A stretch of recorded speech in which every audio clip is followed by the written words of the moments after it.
Dr. Jelinek, could we start right at the beginning? Where were you born? I was born in Vienna in 1922, which makes me quite aged by now. Was this a medical family? Yes. My father's had quite a reputation because he became a sort of super specialist in electrical injuries, because he was born in 1871 and really so grew up in the developing modern electrical industries and endless electrical accidents of people being accidentally electrocuted. And he really got interested in that and ended up in as the first and only professor of electropathology. And he had a huge collection of bits and pieces. You know, he's a natural collector and built up a museum of various horrid things, including trees struck by lightning and anatomical specimens and all that sort of thing. And he came very much a self-made man. He came from a very poor background in what is now the Czech Republic in Moravia, and he was very much a sort of Habsburg Empire specimen, and in fact really was brought up with arms from the privy purse of the Emperor Franz Joseph, and had a sort of private bursary from him, and then progressed from. I think he qualified in 1897 or 98, and then qualified from general internal medicine with a sort of smattering of pathology into his own field, and got around the world because he's a keen speaker and was quite popular and performed all over the world. And he married. My mother came from what had been really quite a well-to-do family over several centuries, and owned really quite a lot of country property. So by the time I arrived, there was no money about because of the effects of the First World War. But there were still some remnants of life in the country and all that. But no nonsense about a motor car or anything like that. It was more a question of whether one could still afford 2 horses or down to 1 horse, and then no horses at all.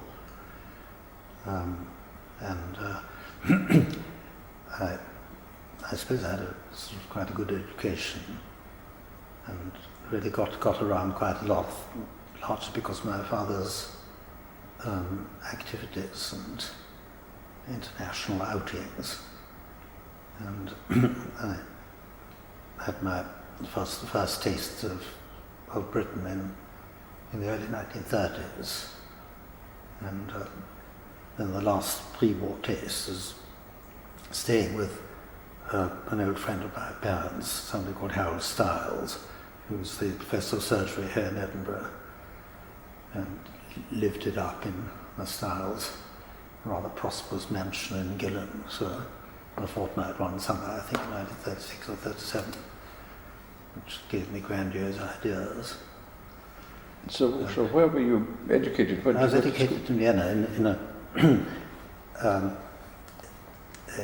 in oddly enough something called the Schottengymnasium, which means the Scottish Gymnasium, which in fact is a very old established school run by the Benedictines, which is very good on the humanities and not so good on the science side, which is something I never really got compensated for properly in later life. What was the Scottish connection of Benedict? It was really a misnomer. The Benedictines went for the Eastern European pagans, I think, in the 12th century or something like that, and they were in fact Irish, but the Irish Benedictines called themselves Scots, and the monastic establishment, I think, was founded in about 12 or 1300 or something like that. And then they ran a very good school, some very elitist school. Well, I stayed really until the advent of Hitler in 1938, when the place was shut down. And I then sort of drifted around for a bit, because I was lucky in having had some Jewish ancestry, which meant I couldn't really go on being educated there and had to shop around. So I ended up in a school in England, in Hertfordshire, where I stayed from 1939 to 1940. So why was the choice to come to this country at that point? It's really largely because both my parents had a lot of connections here. And, Right. honorary aunts and things like that. All right. And I was really also more or less bilingual at that point. But you were already sort of heading towards medicine yourself by that time. Yes, I tended to. You know, I suppose largely the way it goes in families, isn't it? I never really wanted to do anything much else, apart from a vague sort of inkling that I might become a historian, which never took off. But So the influence was by way of your father and your family. It wasn't, you weren't pointed in that direction by your school, for example. not really, no. I sort of went along with what one wanted to do. And if one had reasonable exam qualifications, it was a fairly wide open field. So when did you start to study medicine? And What age would you be? A longish interval, because in 1940, when I was 18, I was locked up, and because I was technically an enemy alien.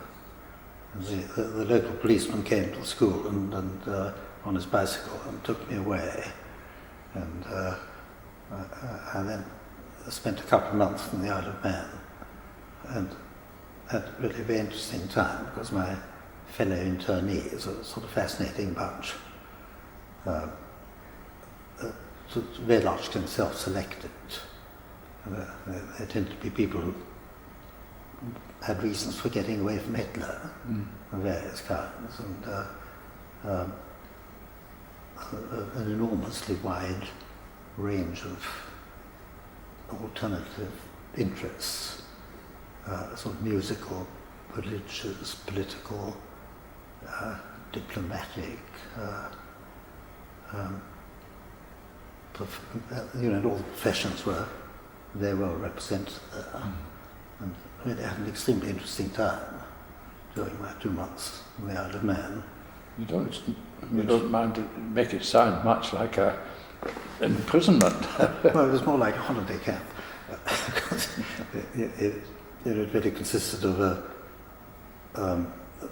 one of the squares of holiday houses and lodging houses in Douglas and the Isle of Man, which was surrounded by barbed wire. And one sort of walked around the square and listened to people talking and joined in. And did the other people who were interned at the same time that you were with, did they have the same somewhat relaxed attitude toward it as you seem to have yourself? Or was there any resentment? No, I don't think there's any resentment really at all. I think there's by and large surprise at the rather idiotic policy of locking everybody up who has landed with a German passport, against their wishes. And but one could understand the reasons why it happened.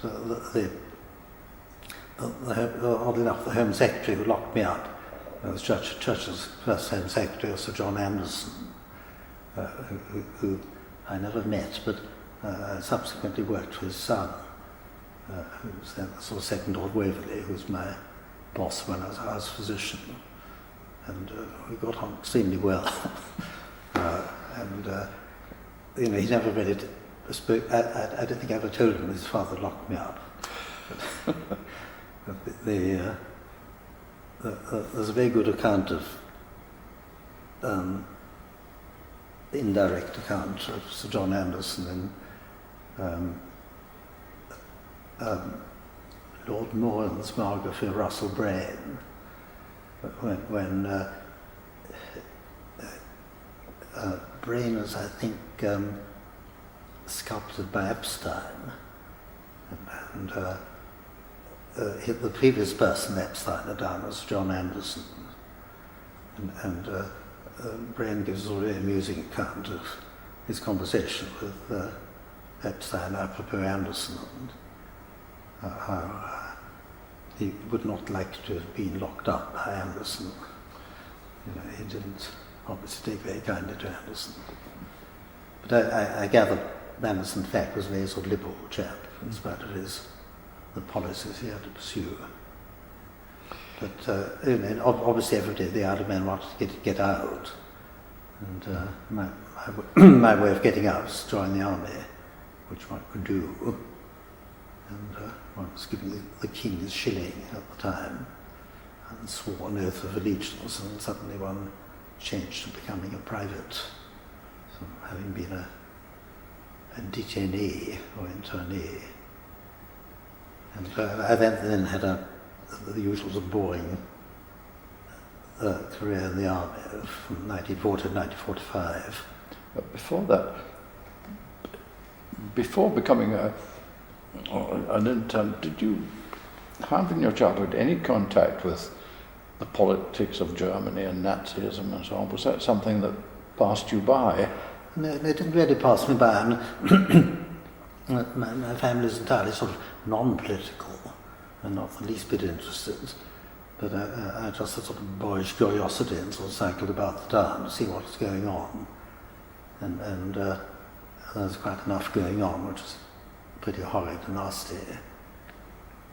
People being beaten up in the street and so on, you know, to make one positively anxious to get away, quite apart from being pushed out. So, you know, I had a visual taste really of Nazi nastiness in 1930, late 1938. You know, when I saw drifting around really as a schoolboy, and I was really pleased to get away. And were you in Vienna when Hitler arrived? Yes.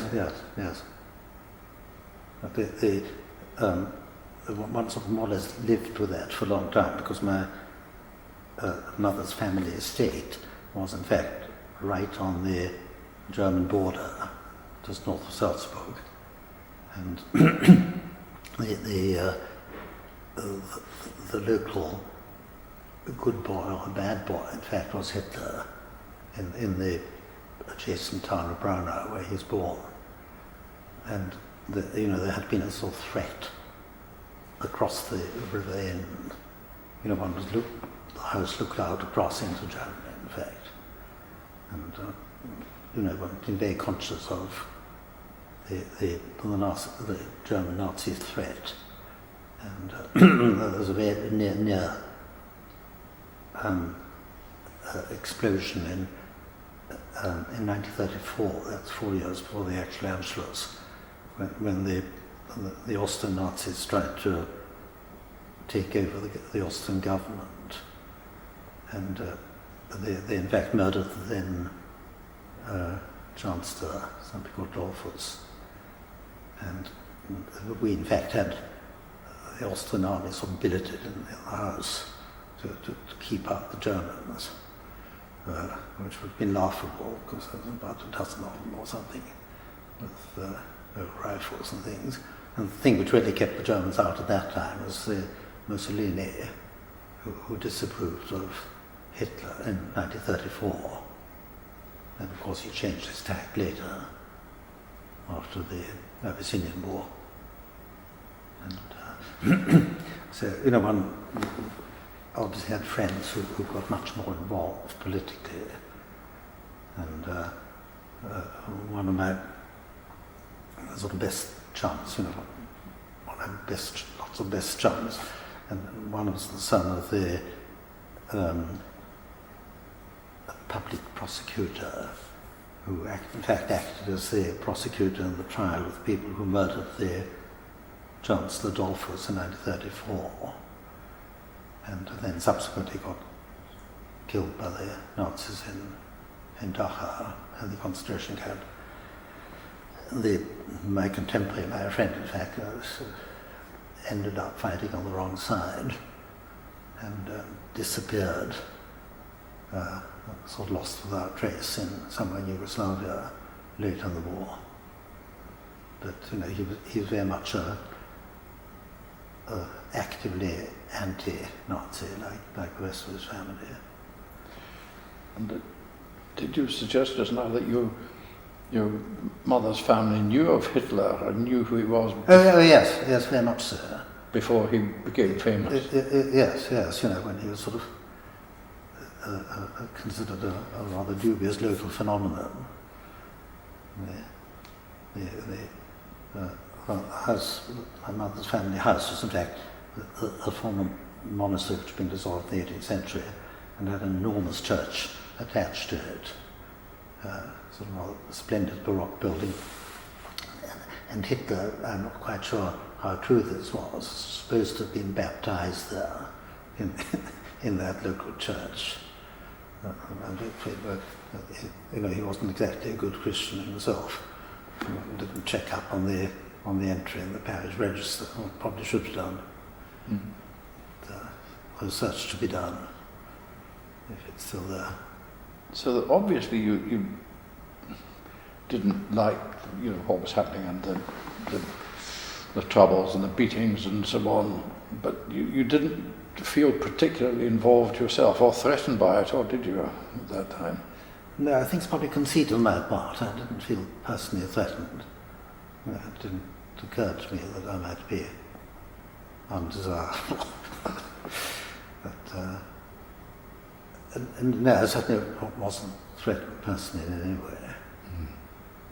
It's more sort of negative things where I simply could not pursue my education there. Why was that? Oh, because the monastery, it was barred, because I had Jewish ancestry, and that provided a complete bar to any kind of education. So in a sense you were a refugee when you came yes. to this country? Yeah. Yes. Mm. Wow. So from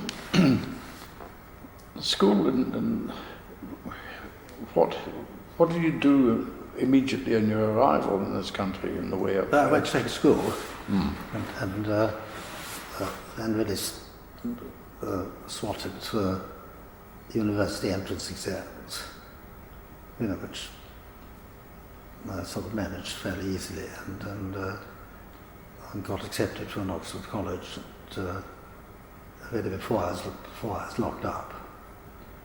So I knew that I was going to go on to Oxford and read medicine. How familiar you are with Oxford?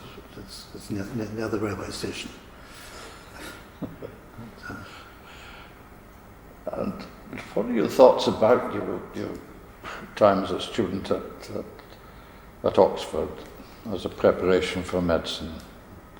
Looking back on it, do you think it was all you had hoped? Yes, it is immensely stimulating. I didn't really start till 1945, which is after a 5-year interval, by which time I suppose I was a bit more mature, but it was highly enjoyable, pre-clinical. In a perverse sort of way, the only non-enjoyable part of it was physiology, which was really suffering from the after effects of having been Sir Charles Sherrington's place. And the whole department simply consisted of repeating Sherrington's experiments. It was terribly boring and uninteresting, but there were some extremely good people in it, like David Whitridge, who then came to Edinburgh as professor here before returning to Oxford sometime in the sort of late 60s or early 70s. But the rest of the preclinical setup was outstandingly good. Extremely good anatomy under Lego Clark. very good biochemistry, outstanding experimental pathology under Howard Florey. So to some extent you were really a mature student when you started. Yes, yeah. What sort of time did you have during the war before this started? Were you much involved in the war? Well, I was mainly bored, because when I joined the army in the Isle of Man, the only thing one could join was something called the Auxiliary Military Pioneer Corps, which really consisted of labourers, or they weren't labourers, but one did labouring jobs, like shoveling coal and carrying ammunition boxes and things like that. And most of it actually was cutting down trees in Gloucestershire with some rather nice and interesting New Zealand sappers. We destroyed part of the forest of Dean, which consisted of lovely old oak trees, which had been planted really at the time of Nelson, I think, and then we cut them down to make railway sleepers, a similar form of bucolic vandalism. And obviously trying to get out of the Pioneer Corps into something more interesting. And I then transferred into the Armoured Corps, the Royal Tank Regiment, and I can't quite remember, but I think about 1942 or 43, when the government policy changed and decided that these people who bilingual really could be quite useful. And I then trained in the tanks, and then went on to Sandhurst as an officer cadet, which again was really the first interesting bit of my army career, because Sandhurst was very well staffed at that time, and some very good academics, and in fact I may come back to him later in this interview, who became a friend, one of my instructors became a friend, and the wretched man ended up as a patient many years later, but he was an outstanding, he's a writer really, and I think his last job was an English master at the Manchester Grammar School, and he's a poet and had a long obituary in the Times when he perished. But on the whole, Sandhurst was very well staffed. And I then got commissioned not in the tanks where I had started, but in something called the Reconnaissance Regiment, which is a wartime creation really to replace the non-existent cavalry, to reconnoitre in front of the infantry.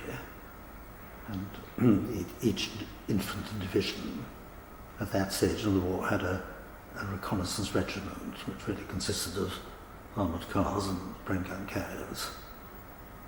And I was commissioned in a few months after D-Day, and then went over to Belgium, in fact, at the end of 1944, at the time of the Ardennes offensive.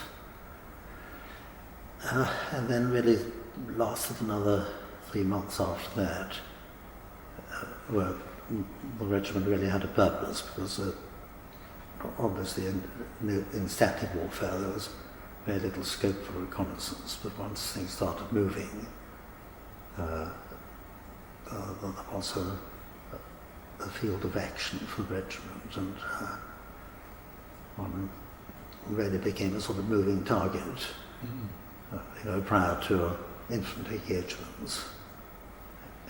Yes, sort of somewhat dangerous occupation. Yes, it was a bit. I got slightly damaged in the clearing of the left bank of the Rhine, from going in from Nijmegen towards the direction of Cologne, and then very much more so 3 weeks before the end of the war, by which time we'd got to Hanover, and I sort of came to almost a completely sticky end, but not quite. just a few miles from Hanover. And So what sort of injuries did you have? so, What kind of injuries did you have at that time? sort of multiple injuries, from sort of leg up to head, and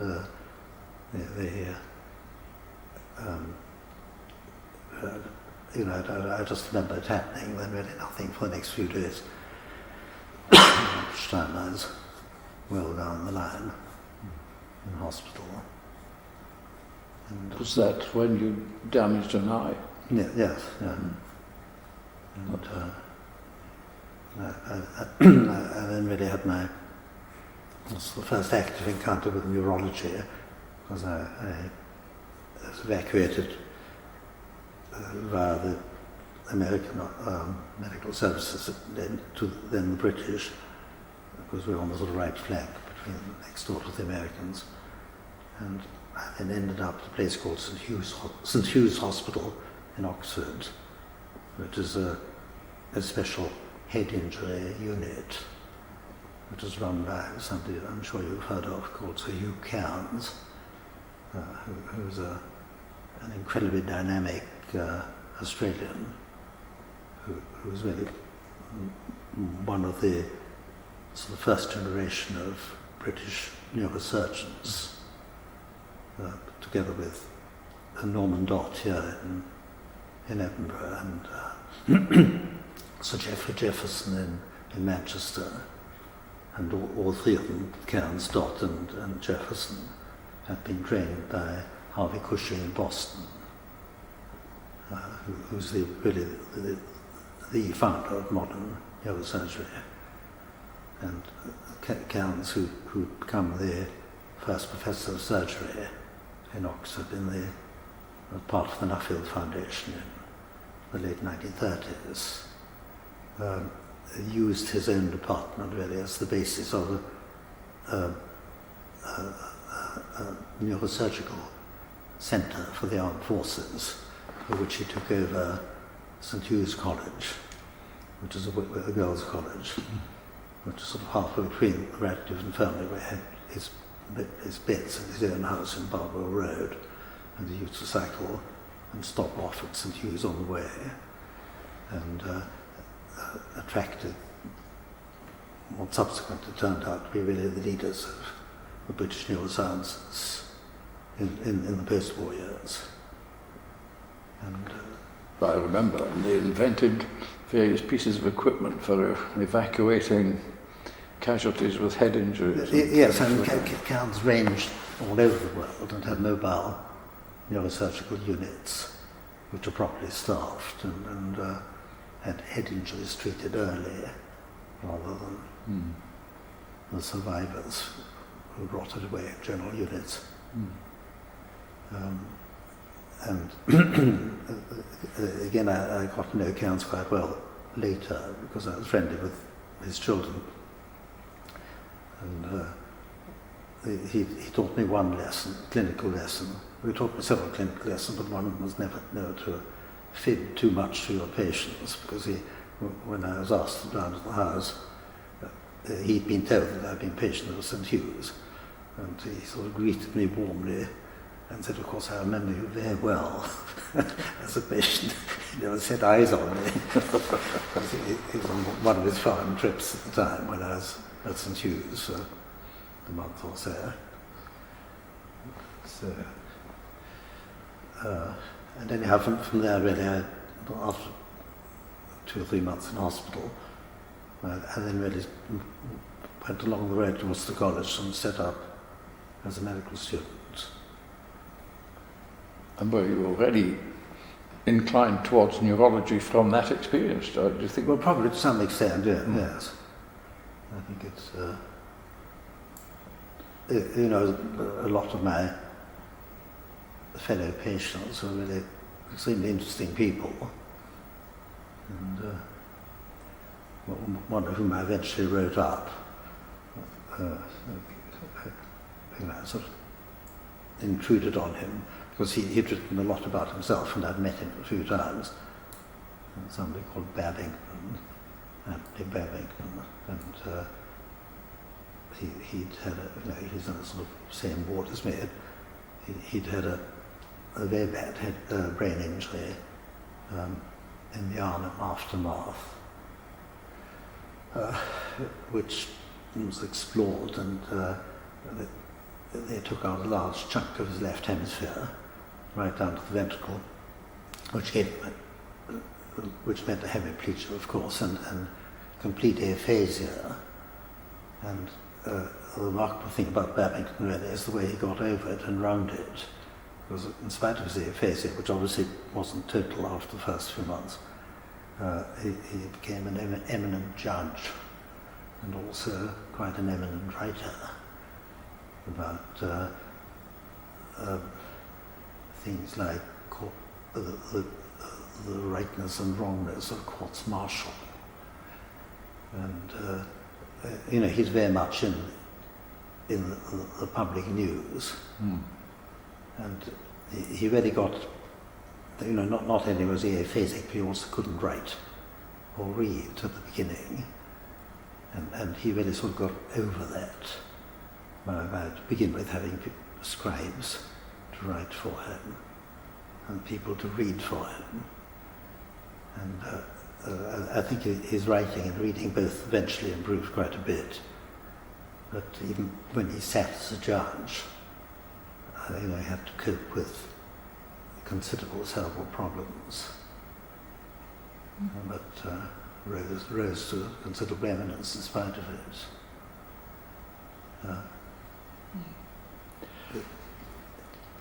And I take it you enjoyed your time at Worcester College? Yes. Just the nice thing about the main justification of Oxbridge is you don't muck about with your fellow medical students. You get a much more general education. So where did you go for a clinical? You go to one of the London hospitals? No, I stayed on, largely for family reasons, I stayed on at the Radcliffe, which in fact is a very good thing, because at the time the Radcliffe Infirmary, which during the war had been quite a large teaching hospital because the London teaching hospitals were evacuated. By then, I was sort of teetering on the brink of extinction as a teaching hospital, and there were only 6 of us or 7 of us in my intake, which really meant that as a clinical student, you were really basically a houseman. And there's no nonsense about formal lectures or anything like that. You learnt on the job, and it was thoroughly enjoyable. And were there any particular influences that the Radcliffe on your career of the people there? Yes. I suppose general, the man I ought to mention sort of general influence is somebody called Alec Cook, who was a general physician, who I think influenced me considerably. He was an alumni of the London College, and sort of ended up as sort of vice president, senior censor, and things like that. And was an incredibly cultured man, and he'd been born in 1899 and wanted to live in 3 centuries, and didn't quite make this century, but lasted till about 1998 or 99. Really totally compos mentis, and interesting and amusing, and very influential. Influence for the good, I think, on the whole. And the other one came a bit later after Alec Cook, was somebody called Richie Russell, who was very much an Edinburgh man, who'd been persuaded he'd been at St Hugh's, the Headinger's Hospital, with Cairns, and was in fact the man who finally boarded me out of the army, and somewhere I still got a chit of paper signed by him to say that I was unlikely to return to active service ever. And he then, Cairns persuaded him to start neurology in Oxford, which had not existed before. And he was, did you know Richie Russell yourself? No, I knew him. I heard lots about him from a friend of mine, Miles Gibson, who was a... Oh yes, yes, in neurosurgeon, is it Yep. Leeds or Leeds, isn't it? Miles Gibson. Was in Leeds or Sheffield or somewhere. No, Ritchie is a fascinating fellow, very, very much from the Edinburgh intellectual elite. I had in fact been assistant physician at the infirmary here in Edinburgh when the war broke out. And then really moved from there to Oxford, where he started from scratch and ended up as the first professor of clinical neurology at Oxford. Financed largely, I may say, by the late and not much lamented Robert Maxwell, whose daughter, I think, had a head injury and ended up as Ritchie's patient. And Maxwell, I think, partly endowed the chair, I think. There are other reasons why the memories of Maxwell aren't very good. But anyhow, Ritchie at that point when I was a student, ran an extremely active outpatient clinic. I didn't think he had any beds at the infirmary at all. His beds were in an outlying place called the Churchill Hospital, which is a converted American Army place. But Ritchie's performance in outpatients was really, he made it extremely interesting. And I think I probably decided I wanted to follow in his footsteps at the time. I didn't get all that far with Ritchie because I did become his houseman after I qualified. It was my third job or something. But he obviously didn't reciprocate my feelings for him and did not encourage me to stay on. In fact, partly because he did not have a middle grade jobs himself at the time. It was just himself and a houseman. So I then drifted off to do my neurological training in London, after a couple of years at the Radcliffe. So where did you go in London? Sorry? Where did you go in London after the Radcliffe? I went to Maida Vale Hospital, which was then part of the National Hospital for Nervous Diseases, which is extremely well staffed. It's still stuck in the, that by then is 1955, I think, or 56. It was still very much sort of pre-NHS setup with visiting about 12 or 15 visiting consultants whose name appeared on a mahogany notice board with in or out on it, usually out. And I think the senior physician at the time was somebody called Douglas McAlpine, who was again an interesting, rather odd chap. I think part of the McAlpine contractors, and had pots of money and didn't have to practice medicine for money. And he more or less put multiple sclerosis on the map, and wrote the first sort of major British text on MS, on multiple sclerosis, and had his finger in every MS pie.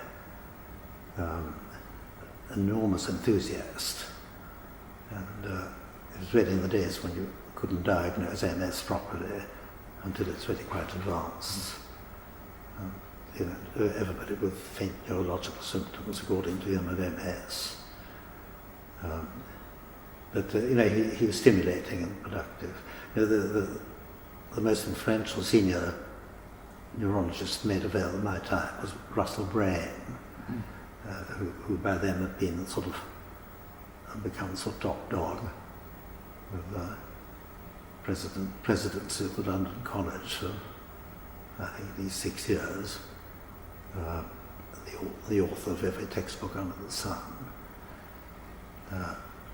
And he again was, I suppose, quite a major influence on me. So you were in London at a very interesting time, really, over the first years of the National Health Service. Before the... You were in London during the first years of the National Health Service. Yeah, yes, that's right, yes. What do you remember of the sort of attitude towards the National Health Service in the London medical scene at that time? Was there enthusiasm, or was there any still reluctance or hankering for the sort of the flesh pots? No, I think not really.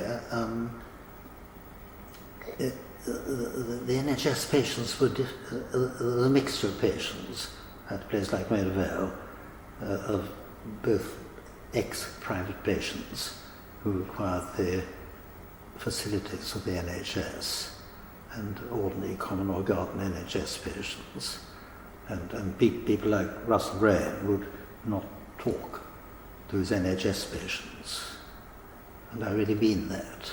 You didn't? You know, he would come in and say to the houseman what is he or she complaining of, and then got the history from the houseman, and then got out his little patella hammer and hit them with the patella hammer, and then said something to the medical staff, and that was it. He could in fact be an extremely good personal clinician, as he was with his private patients. And also, I think, politically and philosophically, he was very much an NHS man, and socially, I think, extremely fair and nice, but it's all rather abstract rather than personal. You know, and his personal relationship with patients, they were, I was going to say cannon fodder, but that's the wrong word, it's the NHS. And was there still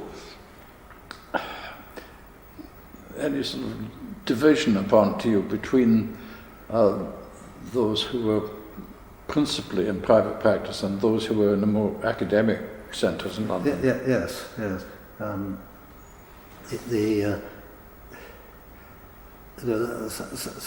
One of my chiefs was almost entirely in private practice and was seen sort of once a month only or something. Somebody called Blake Pritchard, who was in fact an extremely able man, and he somehow succeeded in doing 3 weeks' work in half an hour, and in fact performed really very well, you know, by using proxies and being a good general and not getting too involved in the dirty work. And I think he had a very large and prosperous private practice, I think, and did a lot of medical legal work. I think on the whole, most of them did their stuff in the NHS. You know, the NHS is dealt with in 4 days a week, and the 5th day of the week was used for private practice. I don't think I'd criticise my bosses on that score. But what you suggested earlier was that even by 1955, the sort of private practice ethos still influenced the teaching hospitals. Yes, very much so. Very much so. And academic medicine really in Britain really didn't take off, I think, till about then. You know, you inquired about the academic side. Mm-hmm. You know, there wasn't very much on the academic side.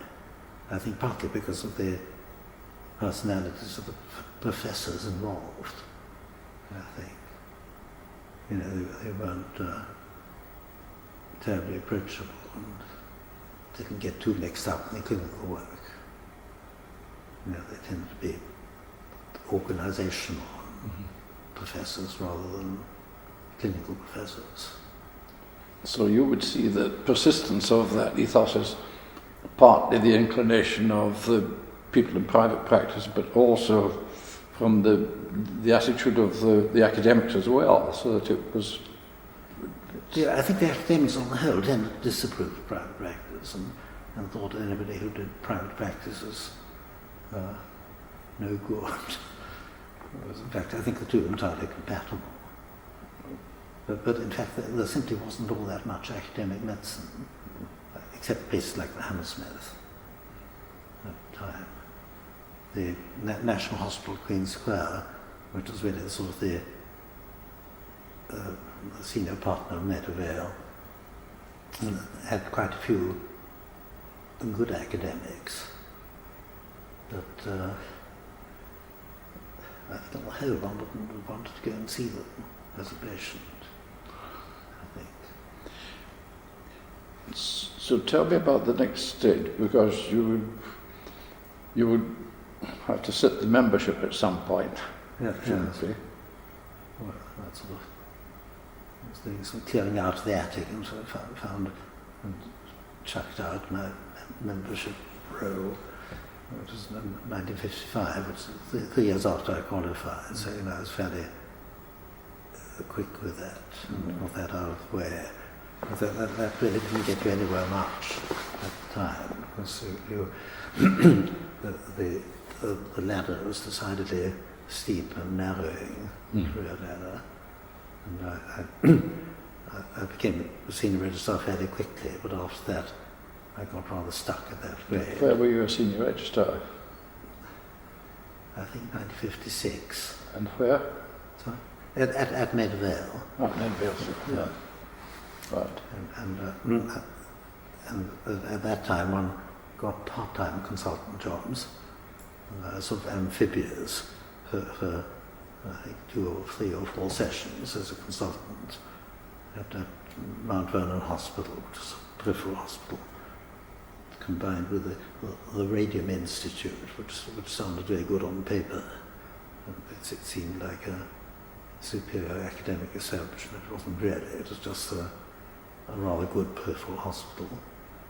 The remaining sessions I was still a senior registrar, which I remained, I think, for a total of 10 years altogether, which I think was almost a world record.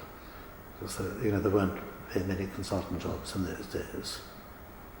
I became very expert at being interviewed for consultant jobs. And did you come to Edinburgh at the end of that time? Yes, that's right, yes. Yeah. And where was your appointment first in Edinburgh? In 1966. Was that at the Western? Or? Yes, really on the north side of Princess Street. And was that something of a culture shock for you?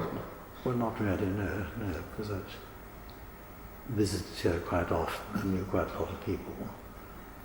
And by then,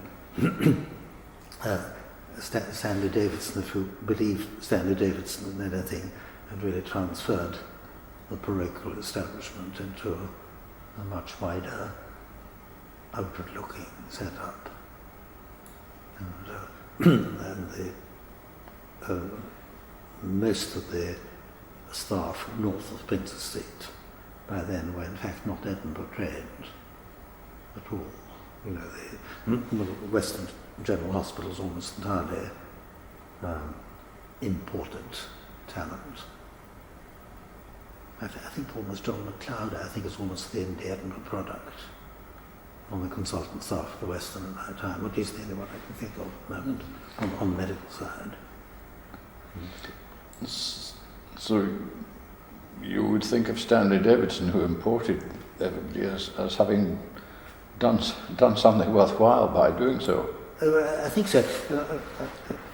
When I edited the College Journal, or Transaction, or whatever it's called for, I had the privilege and pleasure of editing Stanley Davidson about this particular aspect of his life.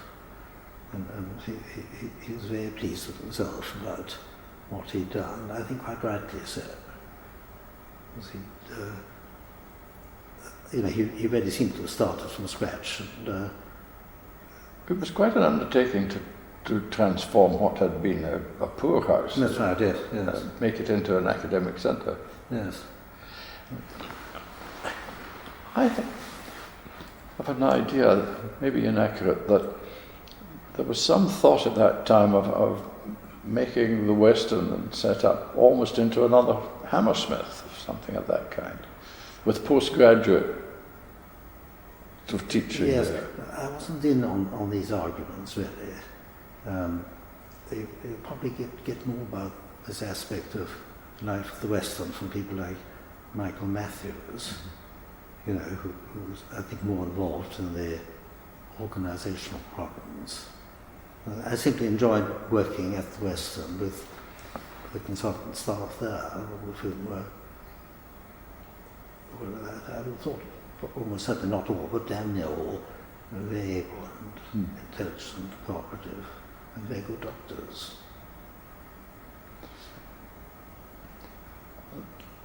And how about relationships at that time between the Western and the Royal? No problems with that at that time. Managed both systems to work. I was only very marginally involved in the Royal. When I was appointed, I was given an option to join an academic department, and at the time, I'm not quite sure what my reasons were. I'd offered to join Ken Donald's department at the infirmary. As you know, Ken Donald's a rather controversial character. And I did not, in fact, get very much out of that. I used to go to some joint meetings and things, and spouted a bit at the infirmary, but most of the neurological component of the infirmary in my time was really Cliff Maudsley, who'd been appointed, I think, about 6 months before me. And Cliff had his beds there, was very much more involved at the infirmary. I did work a bit at the infirmary when people asked me to see cases they thought I might be interested in. But I certainly never did outpatients, and I never had any beds there. And you know, it was very much Cliff Maudsley's parish. And I don't think he really wanted anybody else there. And did you go into private practice at all in Edinburgh? Yes, I went to private practice really, I think, almost from the word go. Because the only person in private practice in neurology at the time was John Stanton, who really was quite ill by the time I arrived. And really only lasted a few years. And I think he very much encouraged me to take on his patch, which I did, and I enjoyed, because it seemed much more satisfactory time-wise than rushing through NHS duties. You know, well, it's grossly overworked and overstressed. Whereas in private practice, you could arrange it much better and to suit yourself. And you know, the NHS work in a way became more and more demanding, because obviously as one got known, one had to do more. And as a result, didn't always do it very well, you know, even though I enjoyed it.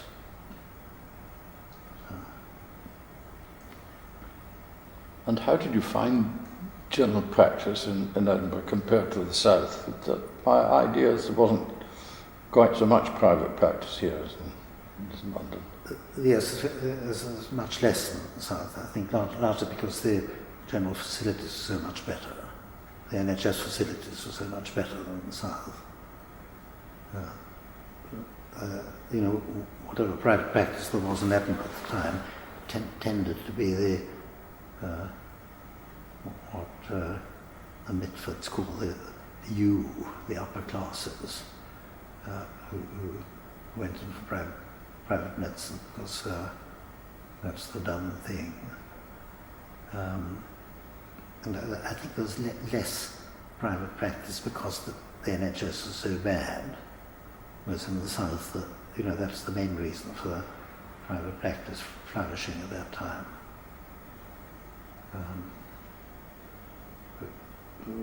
I would like to think that we battled to avoid that reason for private practice by not keeping people waiting endlessly for appointments. And you know, during my sort of first 10 or 20 years here, you know, if one saw a patient letter which sounded urgent or something, one would see them on Saturday morning.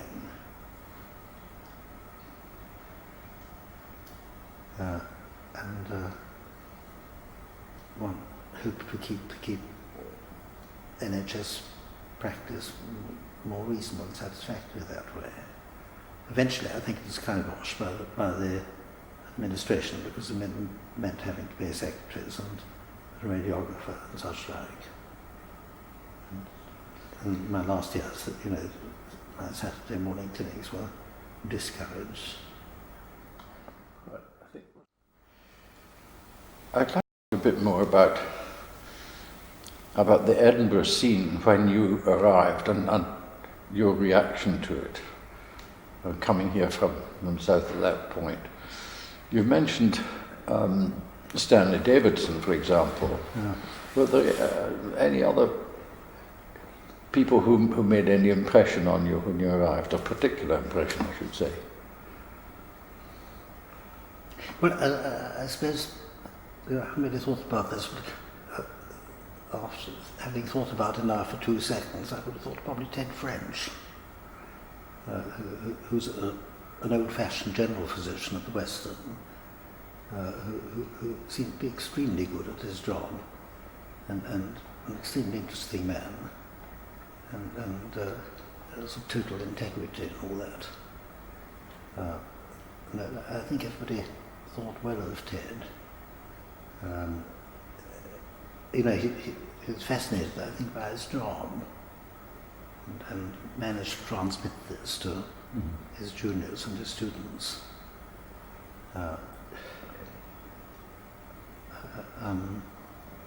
John Matthews wrote about him, I think, when he retired. I can't remember where John wrote about him. I think it's in the College Journal. He did a sort of pre-obituary, as it were, about Ted. And, you know, how he was very much the consultant's consultant. The professor, I saw an awful lot of John Strong because we overlapped a lot clinically.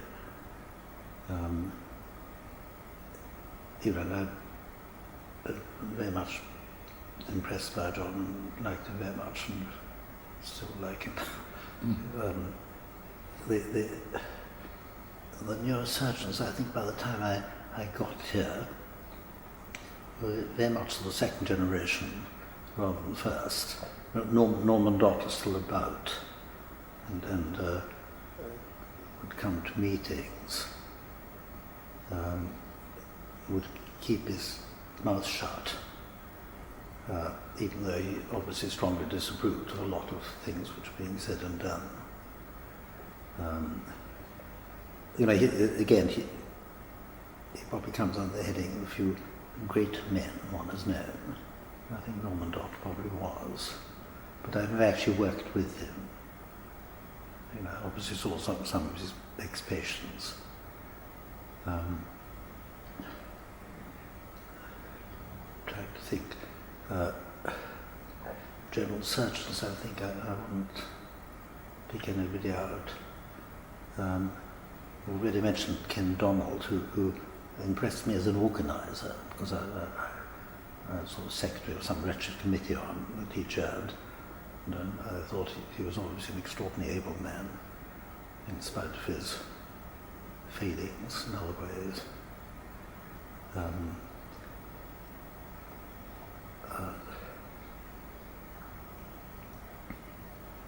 I think I'm probably not go beyond that, I think. You would become a fellow of this college soon after coming to Edinburgh at the time, did you? That's right, yes. You know, because they wanted one as an examiner. Yeah. You know, which is. And did you take part in college activities very much? Yeah. Well, really only, I suppose, really only as an examiner, I think, which I did quite a lot. I once stood for election council because wanted to engineer a commission for portraits of Christopher Clayson.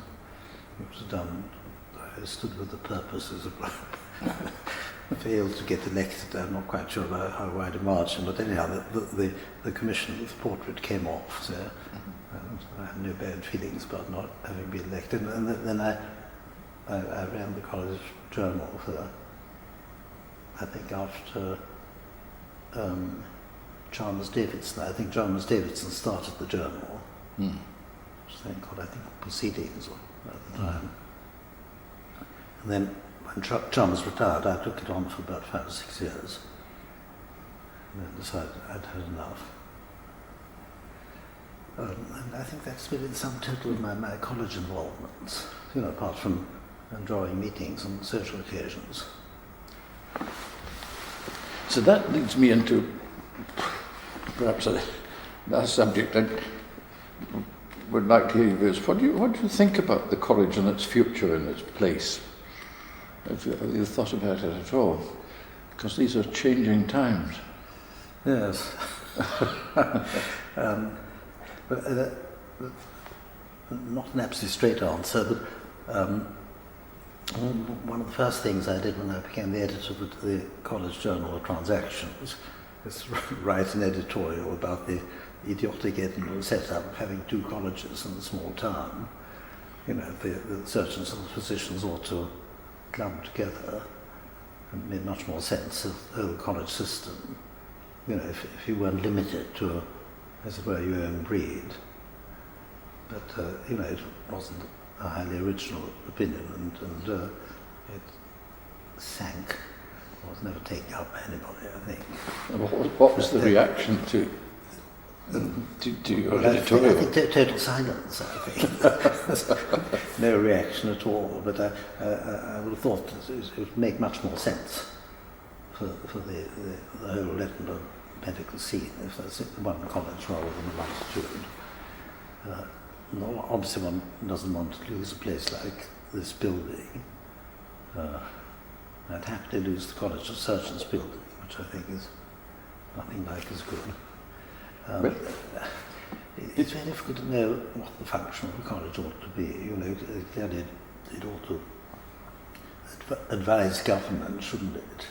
But then I don't think government wants to be advised.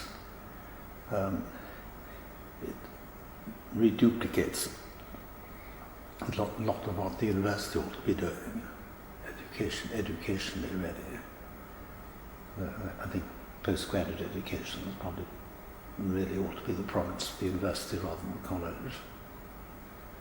However, it all depends on people, doesn't it? And who does what and where. But then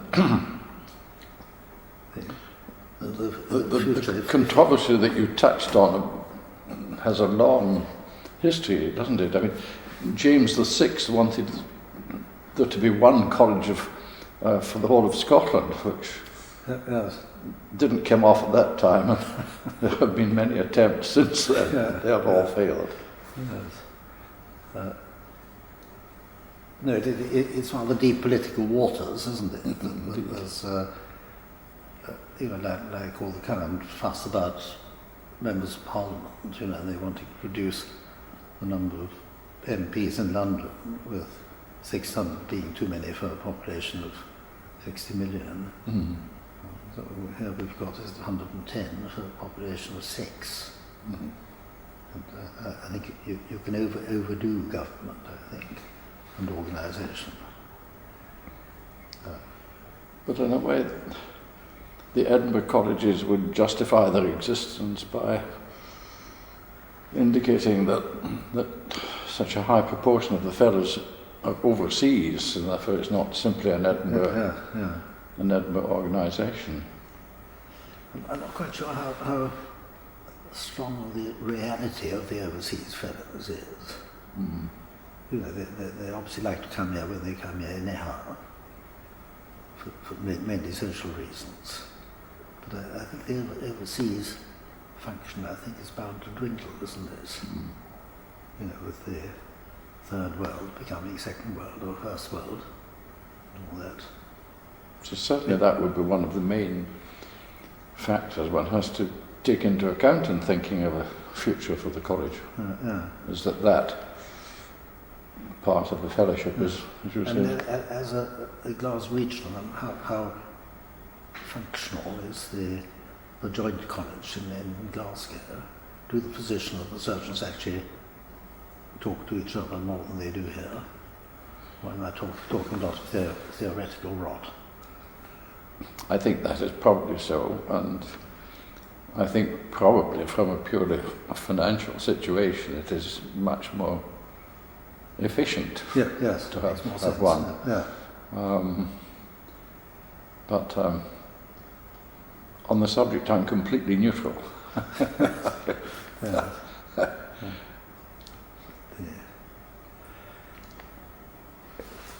Well, how I'd like to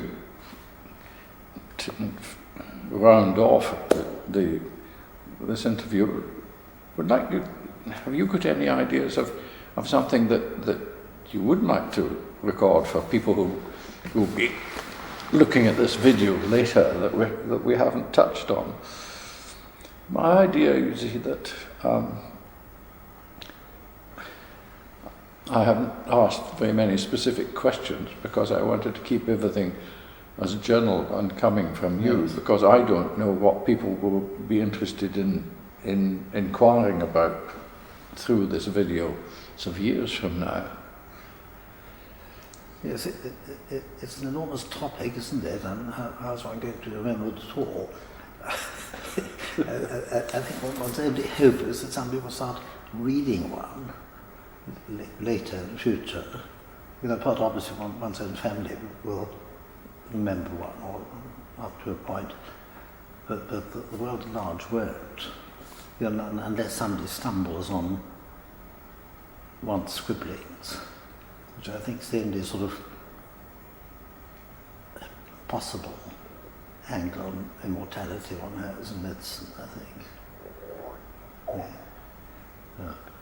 And I've done quite a lot of scribbling, I think largely because I enjoy doing it, but rather than with a view to boosting one's immortality.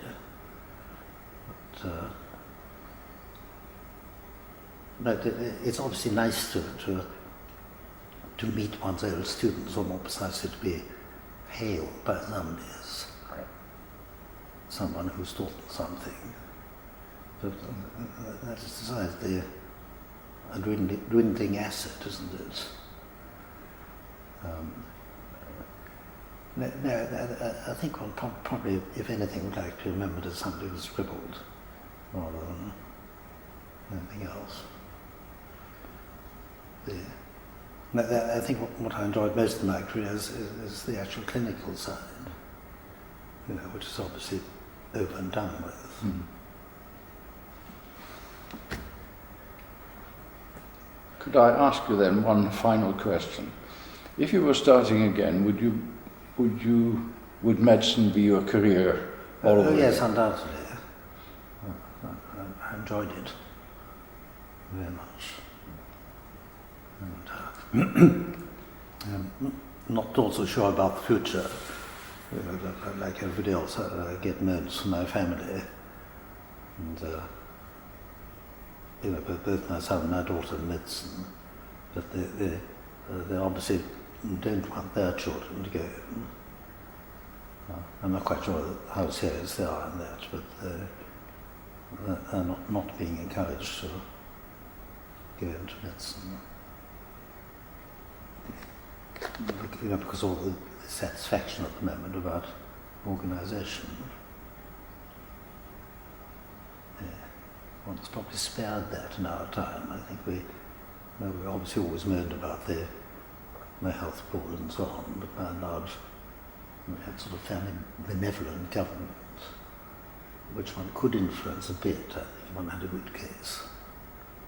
I'm not sure you can now.